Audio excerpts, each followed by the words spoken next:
She thinks about you more than she admits. This is the first thing you must understand.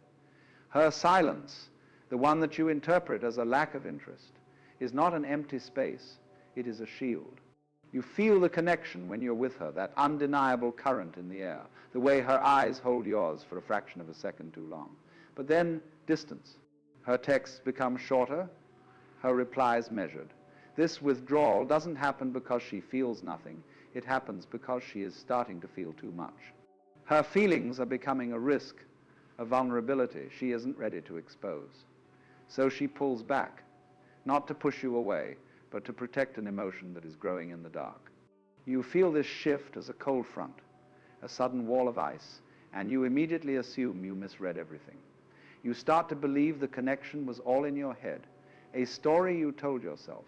This is the fundamental paradox of her rising interest.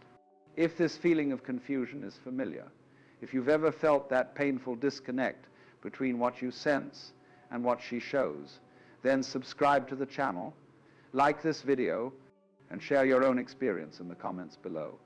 You are not alone in this, and the answers you're looking for are hidden in the very signals you've been misinterpreting. You believe that genuine attraction must be loud and obvious. You're waiting for the explicit text, the direct compliment, the enthusiastic yes. That leaves no room for doubt.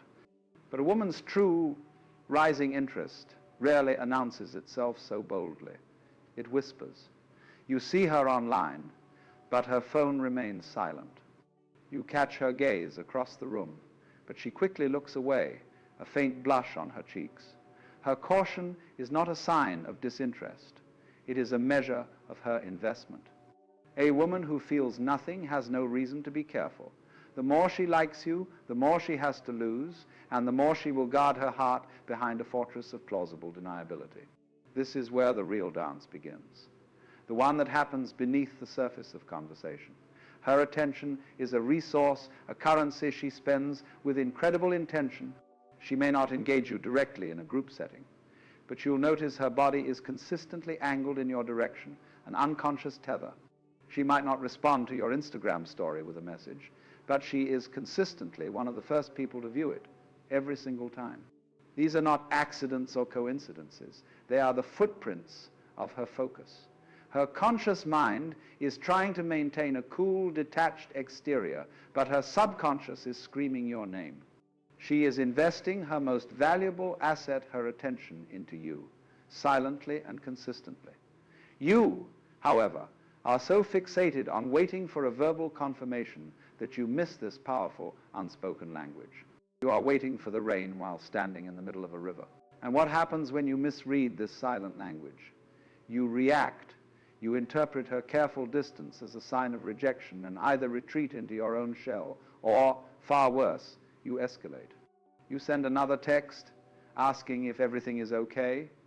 You try to force a conversation seeking the validation she is instinctively protecting. In that moment, you confirm her deepest fear, that you are not a man who can lead with quiet confidence. Your need for her reassurance becomes a glaring red flag, a signal of emotional instability. The space she created was an unspoken test of your strength, an invitation for you to hold your ground with calm, masculine presence. Instead, you filled it with your own anxiety.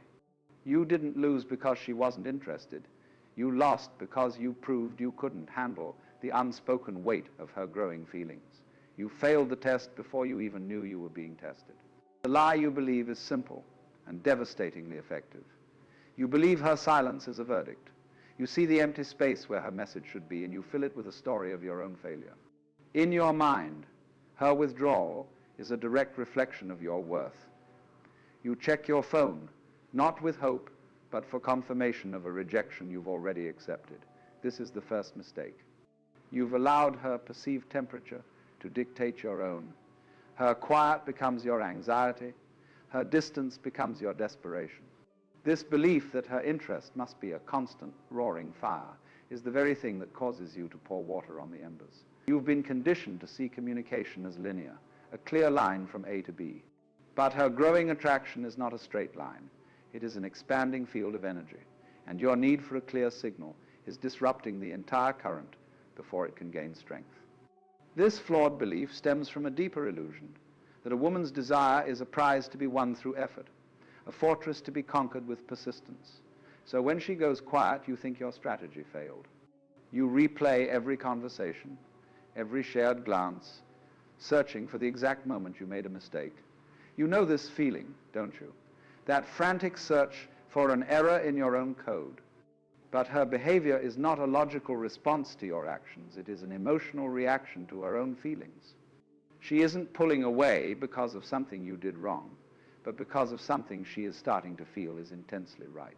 Your attempt to solve this emotional dynamic with logic is like trying to catch smoke with your bare hands. The more you try to analyze and fix the situation, the more you signal that you are operating from a place of mind, not presence, and feels that disconnect instantly. Your reaction becomes a predictable and tragic script. The silence grows, your anxiety spikes, and you make the move you think demonstrates high interest. You chase. You send that just checking in text, a message that bleeds neediness between the lines. You tell yourself it's casual, but she feels the weight of your question, do you still like me? Every unanswered message you send is a confession of your insecurity, a surrender of your masculine frame. You are no longer the calm center of your own world. You are a satellite orbiting hers, desperate for a signal. This chase is not a demonstration of your confidence, but an exhibition of your fear. You are terrified of the space she has created, so you rush to fill it with noise, with words, with anything to avoid the discomfort of the unknown. And in doing so, you prove you cannot handle the very tension her attraction requires to grow. From her perspective, your chase feels like pressure. The spark of interest she was carefully nurturing in private is now being interrogated under a harsh spotlight. Her phone buzzes, and it's your name again. What was once a source of pleasant anticipation now feels like an obligation, a test she has to pass to manage your feelings. You have unknowingly transformed yourself from a potential romantic partner into an emotional task on her to-do list. She now has to consider how to respond without encouraging your neediness or hurting your feelings. The beautiful, unspoken dance of polarity has ended, replaced by a clumsy negotiation. She feels the shift immediately. The man she saw as a source of potential strength has just revealed himself to be a source of emotional labor. This is the moment her admiration begins to curdle into disappointment, not because she lost interest, but because you lost your center. The alternative you might choose is just as destructive. Instead of chasing, you retreat into a wounded silence of your own. You decide to play her game, mirroring her distance with a cold shoulder. You stop watching her stories. You ignore her when you see her. You tell yourself this is a power move, a way of taking back control. But this is not control, it is a reaction. It is a passive-aggressive response born from the same place of fear.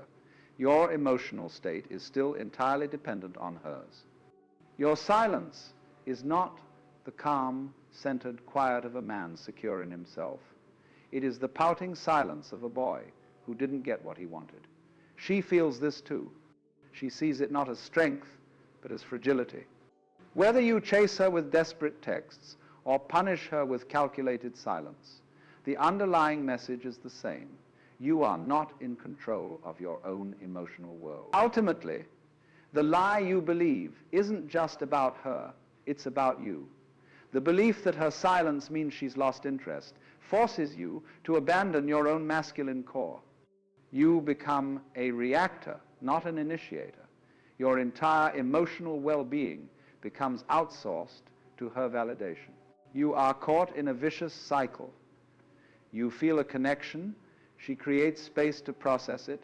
You interpret that space as rejection, and your subsequent reaction of chasing or retreating validates her initial caution. You prove to her that her feelings are, in fact, unsafe with you. You have given her complete power over your inner state, and the tragedy is she never even asked for it. The first step to breaking this cycle is not to understand her better, but to finally understand the lie that has been holding you hostage. Your freedom begins the moment you stop looking for her answer and start trusting your own perception. The hidden truth is that her silence is not a weapon against you, it is a shield for herself. You must understand this. Her caution is directly proportional to her investment. A woman who feels nothing has no reason to be careful, no need to measure her words or second-guess a reply. She is free, unburdened by consequence. The woman whose interest is growing, however, feels the weight of every interaction. You see her hesitate before speaking, a subtle pause as she edits her thoughts. This isn't a sign of indecision, it's a sign of high stakes. She is protecting a feeling that is still new, still fragile. She is afraid that one wrong move, one overly enthusiastic text, could expose her vulnerability too soon. Her withdrawal is not an absence of feeling. It is the very evidence of its existence, a protective shell forming around a growing pearl. You are not being pushed away, you are being held at a distance so she can safely observe you. This caution is rooted in a deep primal instinct, the fear of misplacing her emotional energy. For a woman, genuine attraction is a profound investment, and her subconscious mind is designed to vet that investment with extreme prejudice. Her silence is a test. The space she creates is a vacuum, and she is watching to see what you fill it with. Will you fill it with your own anxiety, your need for validation, your frantic texts asking if everything is all right? Or will you fill it with your own life, your own purpose, your own unshakable presence? Tell me if you've seen this before. The moment you stop needing her to reply, the moment you become genuinely engrossed in your own world, her message suddenly appears. This is not a coincidence. It is a response.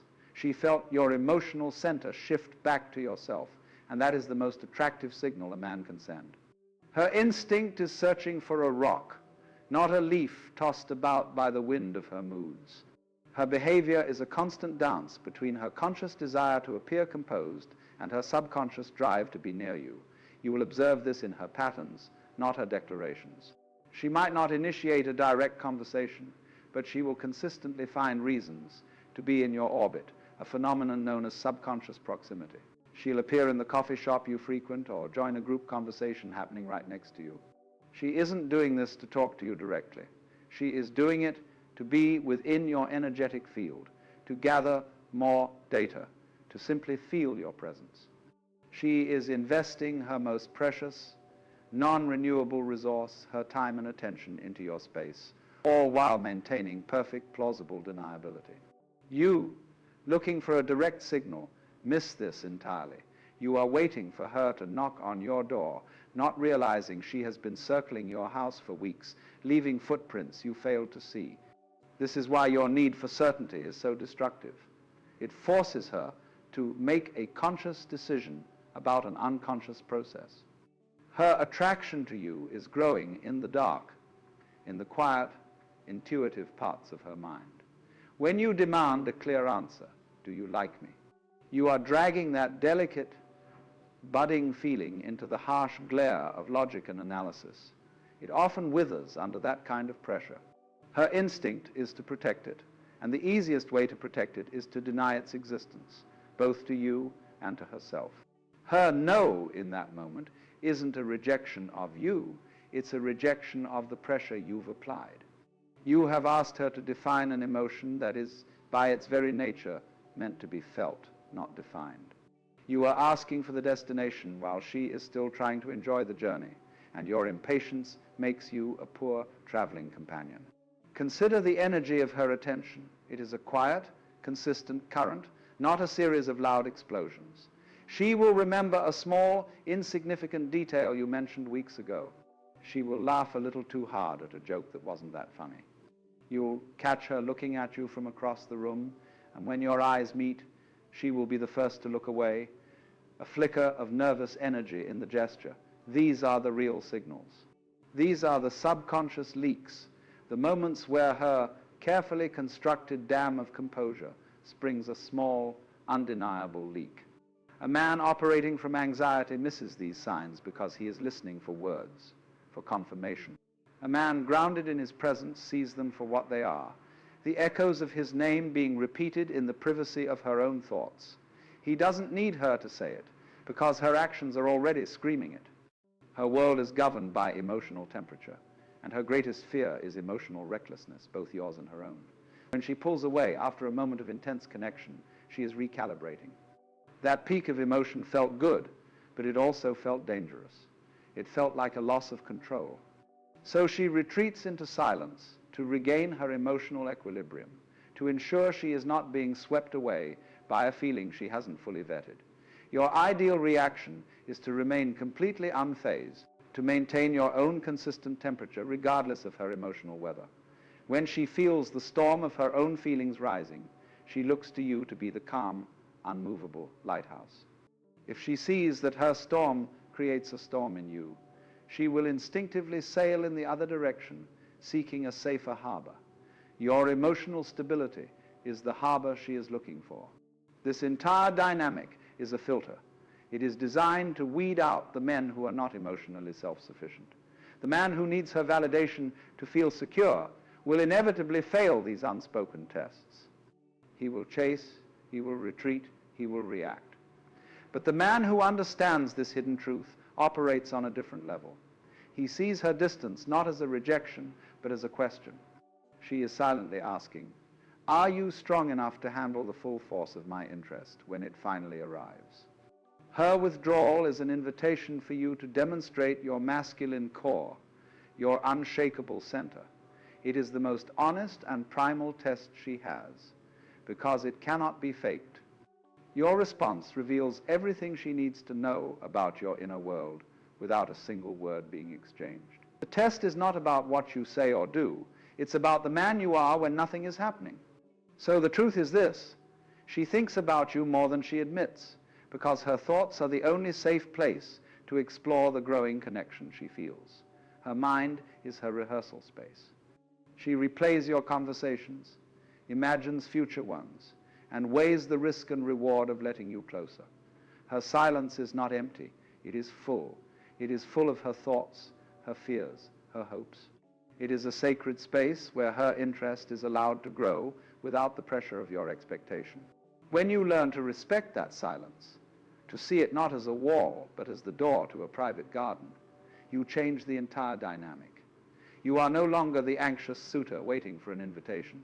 You become the man who understands that the garden's existence is the invitation itself. You simply need the presence to stand at the gate, calmly and confidently, until she is ready to open it. The ideal masculine reaction begins not with an action, but with a profound internal shift. When her silence falls, the common man feels it as a personal attack. His stomach tightens, his mind races, and he immediately begins searching for his mistake. His entire emotional state is outsourced to her phone, waiting for a notification to tell him he is still worthy. The centered man, however, experiences the same silence and recognizes it not as a verdict, but as a space. He understands that this space is not his to fill with anxiety or desperation. It is hers to navigate. His first and most powerful move is to do absolutely nothing. He holds his ground. He continues to be the source of his own emotional stability. He understands a quiet, philosophical truth. You cannot grasp water. The moment you clench your fist, it is gone. He does not clench. He simply becomes the calm, steady shore, allowing her tides to ebb and flow as they must. The test arrives in the form of an impulse. It's that familiar, nagging urge to send the just checking in text. It feels like a reasonable thing to do, a simple gesture of connection, but it is a Trojan horse carrying an army of neediness. The man who acts on this impulse is trying to control the uncontrollable, to force a resolution to the emotional tension she has created. The truly strong man feels this same impulse rise within him, acknowledges it, and then lets it pass without action. His power is demonstrated in the message he chooses not to send. This deliberate inaction communicates a confidence far more potent than any words could. It tells her, in a language she understands instinctively, that his world does not stop spinning when she is quiet. He is not afraid of the space between them. He is a man with his own center, and this silent strength becomes a magnetic force, pulling her interest forward far more effectively than any chase ever could. When he does decide to initiate, he does so in a way that completely changes the dynamic of pressure and expectation. The anxious man asks a question that demands a decision. Do you want to get dinner on Friday? This places the entire weight of the interaction on her shoulders. No becomes a moment of rejection for him and social obligation for her. The centered man, in contrast, creates an opportunity, not a demand. He makes a statement of his own reality. I'm going to that new jazz club on Friday night. You should come if you're free. Notice the absence of a question mark. It is an open door, not a locked gate requiring her key. He is the event, the destination.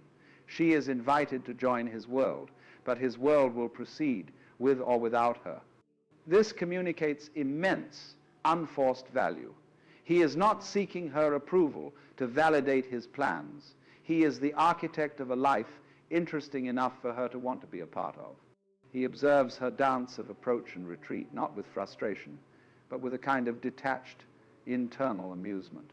He sees her watch all of his stories within minutes of him posting, only to then leave his direct message unread for a day.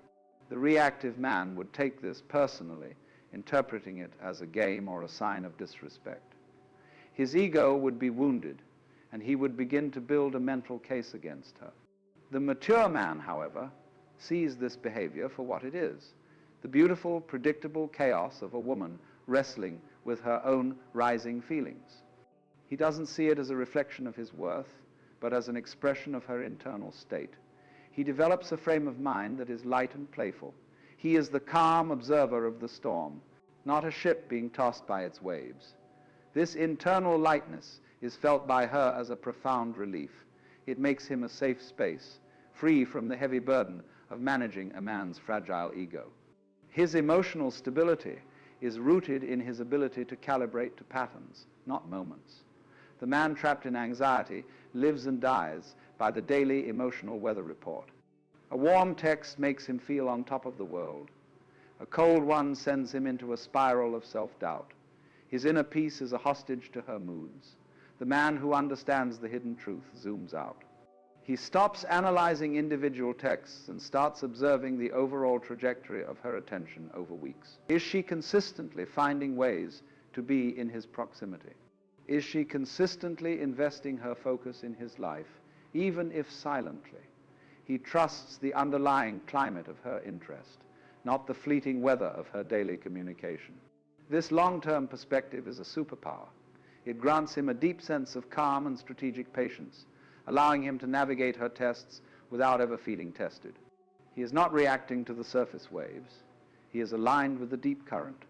Ultimately, his ideal reaction culminates in the power of pure, undiluted presence. When they are in the same space again, after a period of distance, the air is thick with unspoken tension.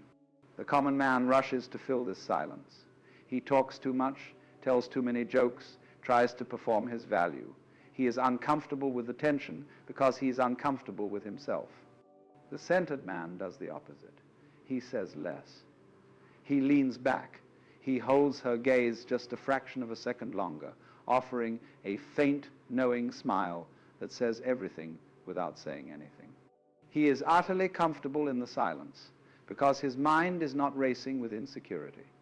He is simply there, a solid, unshakable anchor of masculine calm in the room. This presence is the final answer. It shows her, in a way words never could, that he can handle the full intensity of her feelings. He is the safe harbor she has been searching for. And so you arrive at the final turn. You came here seeking to understand her, to decode the silent signals that left you in a state of anxious confusion. But the entire journey was a mirror. Her behavior was never the problem. Your reaction to it was. We began with a paradox. She pulls away not because she feels nothing, but because she feels too much. You first heard this as a clue about her, a secret to unlock. Now you must see it for what it truly is, a reflection of you. Her withdrawal was a measure of her rising feeling, yes, but your inability to handle that space, that quiet, that powerful tension is what turned her caution into a verdict. You were so focused on winning the game that you never realized the only opponent was your own need for control, your own fear of the unknown. The game ends the moment you see this. The ultimate truth is that you don't attract what you want, you attract what you are. You cannot chase a woman into a state of authentic desire. That is the path of a boy, a path of effort and anxiety.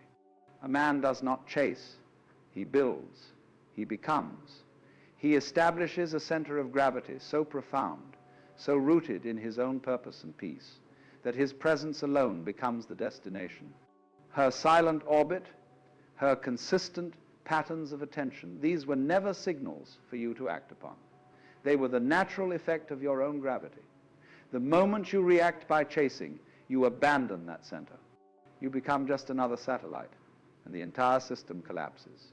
You don't need to grasp water, you simply need to become the container, calm and still, and let it flow to you.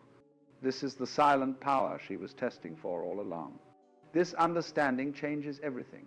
The next time you feel her pull away, the next time her texts grow short and the air between you grows quiet, you will not feel that familiar cold sting of rejection. A new feeling will rise within you, a deep, unshakable calm. You will recognize her silence not as an attack on your worth, but as an expression of her own internal storm. And you will finally know what to do, which is to do nothing. You will hold your ground. You will continue to build your world. You will smile, knowing that her distance is a question, and your stability is the only answer she will ever need. She doesn't want your explanation, she wants your presence. She doesn't need your words of reassurance. She needs the silent reassurance of your unshakable frame, the feeling that your inner peace is not for sale, not even for her approval. This is where your freedom begins. The power was never in understanding her mind, but in mastering your own. When you no longer need her to think about you, she is finally free to do so without the suffocating pressure of your expectation. The entire dynamic of pursuit and retreat becomes meaningless because you are no longer a participant. You are the observer. You are the calm center. You have stopped playing her game and, in doing so, have started living your own truth. Her interest is no longer a prize to be won, but a natural consequence of the man you have become.